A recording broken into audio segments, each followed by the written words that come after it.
We've agreed. You're no longer part of the family." The text from my mother popped up on my screen without a single warning. I stared at it, waiting for the threads that meant she was typing a correction. But they never came. Instead, seconds later, a new notification appeared.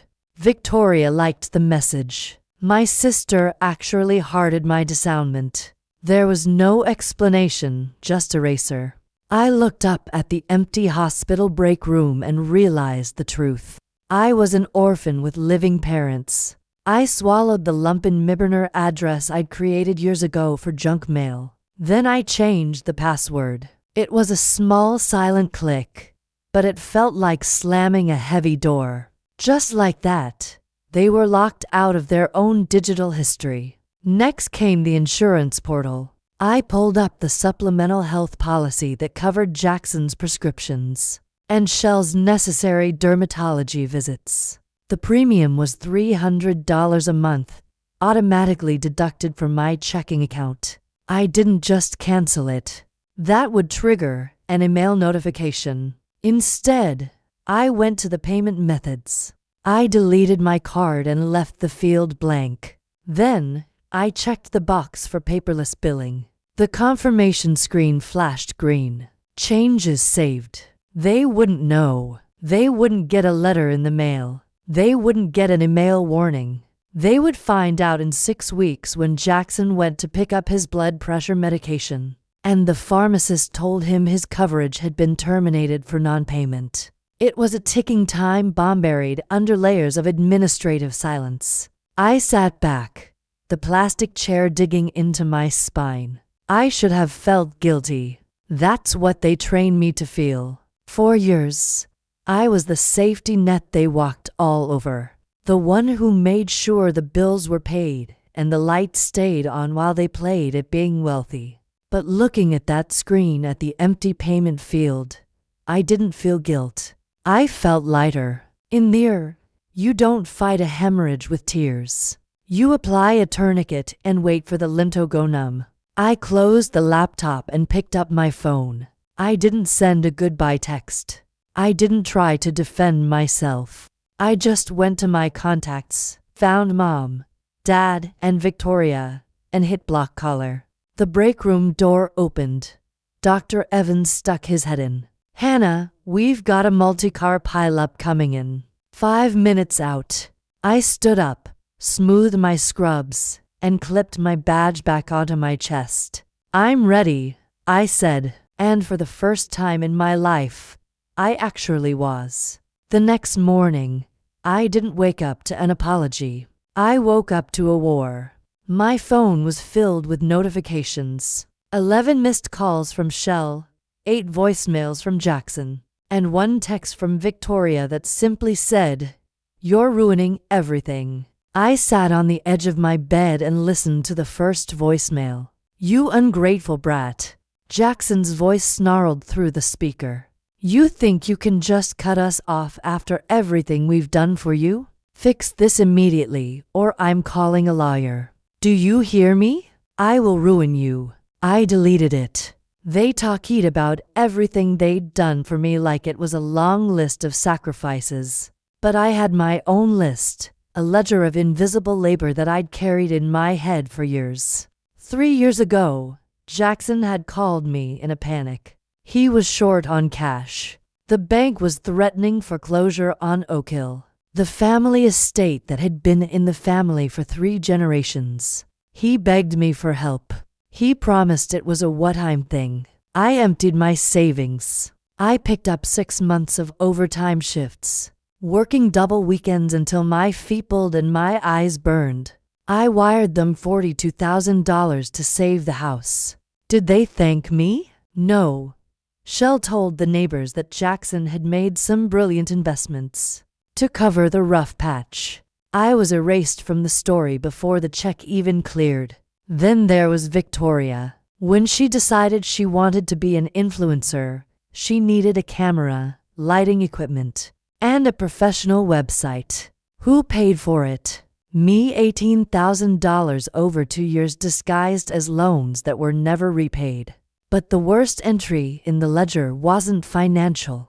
It was lie they forced me to live. When I was 18, they sat me down at the kitchen table. Jackson looked at me with cold, hard eyes and said, "You're not college material, Hannah. You're just average. We don't want you embarrassing us by failing out."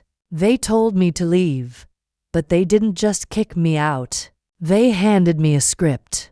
"Tell the neighbors you're taking a gap year to find yourself," Shelley had said, smoothing her skirt. "Tell them you want to travel. Don't tell them we asked you to go. We have a reputation to maintain." So, I did. I lied for them. I protected their image while I slept on a friend's couch and worked 2 jobs to put myself through nursing school. I let them paint me as the flighty, ungrateful daughter who abandoned her loving family while they played the victims. I walked into my kitchen and poured a cup of coffee. The steam rose in the quiet apartment. For 10 years, I had been their safety net, their bank, and their PR manager. I wasn't just a daughter. I was their biggest creditor. And now, the debt was due. I sat at my kitchen counter, staring at the cold coffee in my mug. The sun was up, but the world felt different, sharper. My phone rang. It was Shelley. "Where are you?" Her voice was shrill, so loud I had to pull the phone away from my ear. "I can't get into the cloud. All my photos are gone. Did you do something?" I didn't answer. I just listened to her panic. It wasn't the panic of a mother worried about her child. It was the panic of Somian realizing the locks had been changed and the insurance. She continued, her voice rising an octave. "I tried to call the pharmacy about your father's prescription, and they said the policy is inactive. Hannah, fix this right now." I hung up. 5 minutes later, a notification popped up.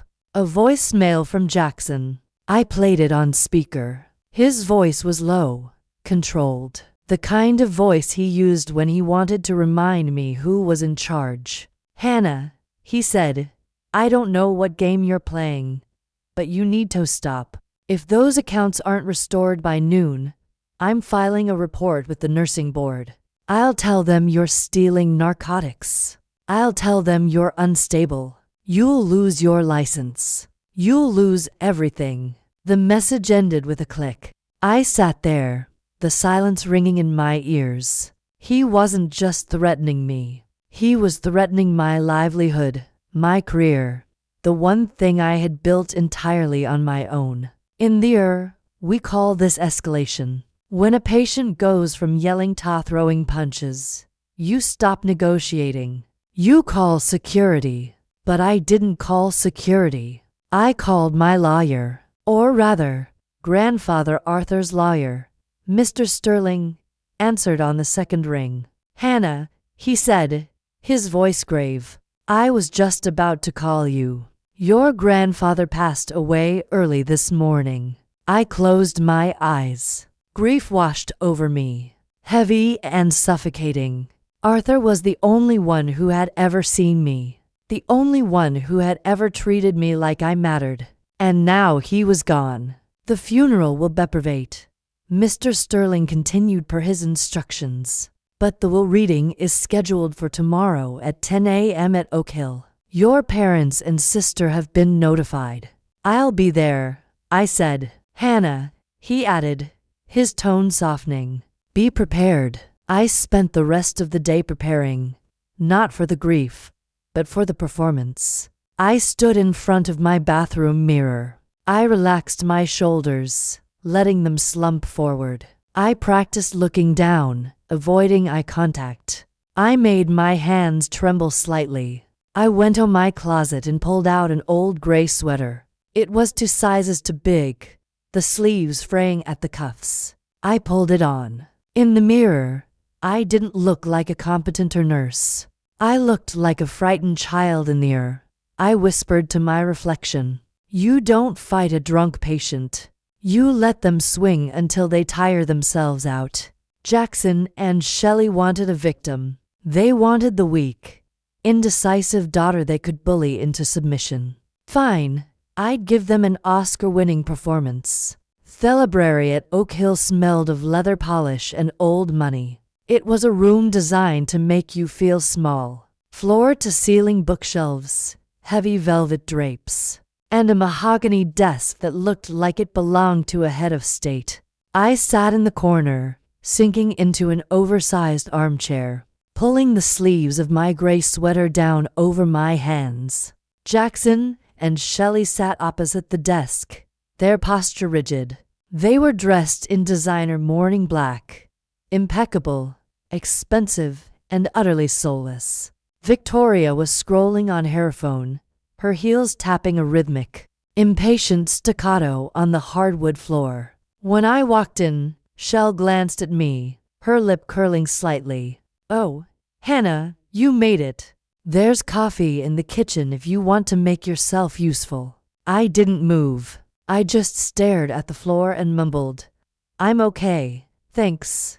Mr. Sterling entered the room.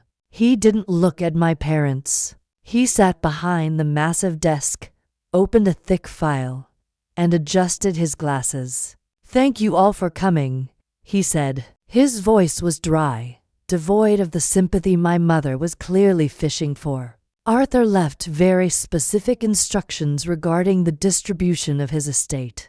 Jackson leaned forward, the leather of his chair creaking. "We just want to get this settled. It's been a very difficult week." "I'm sure," Sterling said. He began to read. The list of assets was staggering. The Oak Hill property appraised at $1.2 million, a stock portfolio worth $2 million, and liquid cash reserves totaling $600,000, $3.8 million. The air in the room changed. It became electric. I saw Victoria stop tapping her foot. I saw Shell's hand tighten on Jackson's arm. They weren't grieving. They were salivating. "The entire estate," Sterling continued, looking up over his glasses, "is bequeathed to his granddaughter." Hannah, silence, absolute suffocating silence. He didn't know what he was doing. He was perfectly lucid. Sterling replied calmly, "Hannah." Shelley laughed. A high, brittle sound. She turned to look at me, eyes wide with mock pity. "Hannah can't manage a checking account, let alone in a state like this. She's fragile. Look at her." She gestured to my oversized sweater, my slumped shoulders. I let my chin tremble. I let my eyes fill with tears.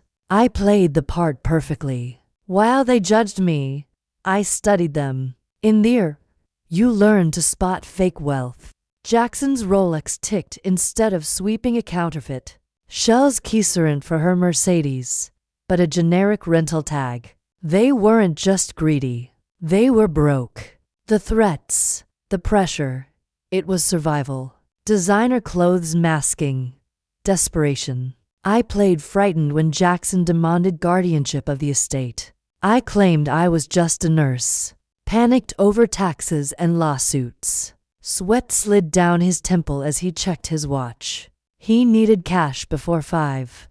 Shelley offered to help, proposing a trust and allowance. I asked about probate.